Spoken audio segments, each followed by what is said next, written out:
सरल सीधे व्यक्ति को संसार में कष्ट सहने पड़ते हैं, पर चालाक व्यक्ति संसार में सुख पाता है, सफल हो जाता है। सफल नहीं होता, ये गलत शब्द है। सफल नहीं होगा। अभी कोई चालाकी से सफल हो सकता है। रावण जैसा कोई चालाक पुरुष था, सब विद्याओं का ज्ञाता, परम चालाक था। कालनेमित से बढ़कर कोई चालाक था।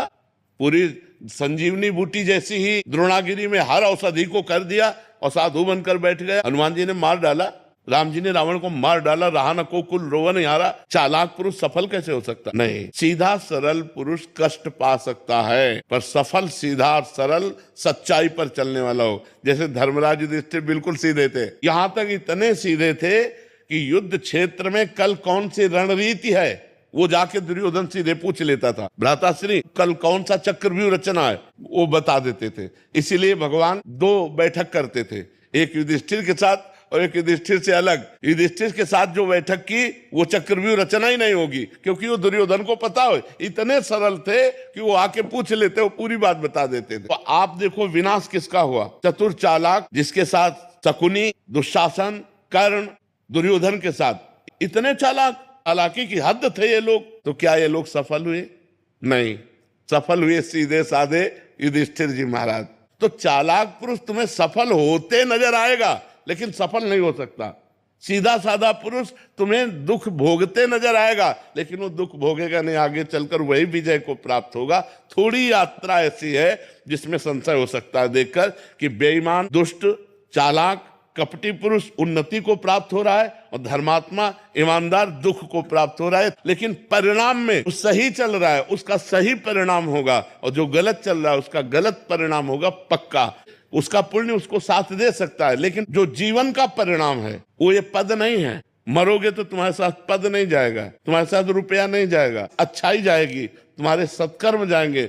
और ये पक्की बात समझ लो, जब आपके आचरणों का, और भगवान ऐसी बुद्धि भ्रष्ट कर देते हैं कि खुला आचरण उसकी गंदगी सामने आ जाती है। आदमी की इज्जत चली गई तो किस योग रह गया? तो ये पक्का समझ लो, अच्छा पुरुष और धर्मात्मा पुरुष दुखी हो सकता है लेकिन हार नहीं सकता।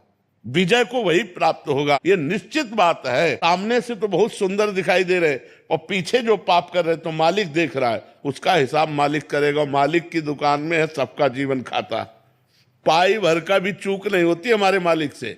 एक एक बात का हिसाब होता है। अगर हमने अंगुली भी उठाई है तो उसका भी हिसाब है कि क्यों उठाई और कैसे उठाई।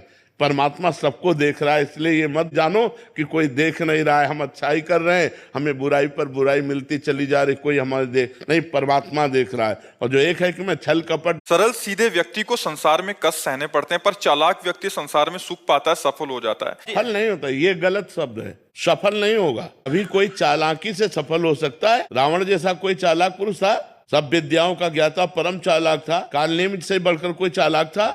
पूरी संजीवनी बूटी जैसी ही द्रोणागिरी में हर औषधि को कर दिया और साधु बनकर बैठ गया। हनुमान जी ने मार डाला, राम जी ने रावण को मार डाला, रहा न को कुल रोवन हारा। चालाक पुरुष सफल कैसे हो सकता? नहीं, सीधा सरल पुरुष कष्ट पा सकता है, पर सफल सीधा सरल सच्चाई पर चलने वाला हो। जैसे धर्मराज युधिष्ठिर बिल्कुल सीधे थे, यहां तक इतने सीधे थे कि युद्ध क्षेत्र में कल कौन सी रणनीति है वो जाके दुर्योधन सीधे पूछ लेता था। भ्राताश्री कल कौन सा चक्रव्यूह रचना है वो बता देते थे। इसीलिए भगवान दो बैठक करते थे, एक युधिष्ठिर के साथ और एक युधिष्ठिर से अलग। युधिष्ठिर के साथ जो बैठक की वो चक्रव्यूह रचना ही नहीं होगी, क्योंकि वो दुर्योधन को पता हो। इतने सरल थे कि वो आके पूछ लेते, वो पूरी बात बता देते थे। तो आप देखो विनाश किसका हुआ? चतुर चालाक, जिसके साथ शकुनी, दुशासन, कर्ण, दुर्योधन के साथ इतने चालाक, चालाकी की हद थे ये लोग। तो क्या ये लोग सफल हुए?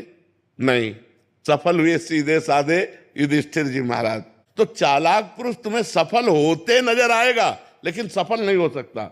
सीधा साधा पुरुष तुम्हें दुख भोगते नजर आएगा, लेकिन वो दुख भोगेगा नहीं, आगे चलकर वही विजय को प्राप्त होगा। थोड़ी यात्रा ऐसी है जिसमें संशय हो सकता है देखकर कि बेईमान, दुष्ट, चालाक, कपटी पुरुष उन्नति को प्राप्त हो रहा है और धर्मात्मा, ईमानदार दुख को प्राप्त हो रहा है। लेकिन परिणाम में सही चल रहा है उसका सही परिणाम होगा, और जो गलत चल रहा है उसका गलत परिणाम होगा पक्का।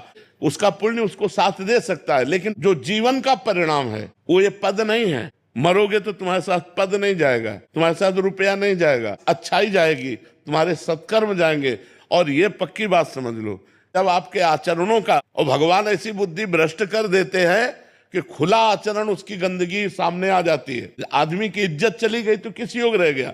तो ये पक्का समझ लो, अच्छा पुरुष और धर्मात्मा पुरुष दुखी हो सकता है लेकिन हार नहीं सकता, विजय को वही प्राप्त होगा, ये निश्चित बात है। सामने से तो बहुत सुंदर दिखाई दे रहे और पीछे जो पाप कर रहे तो मालिक देख रहा है, उसका हिसाब मालिक करेगा। मालिक की दुकान में है सबका जीवन खाता, पाई भर का भी चूक नहीं होती हमारे मालिक से, एक एक बात का हिसाब होता है।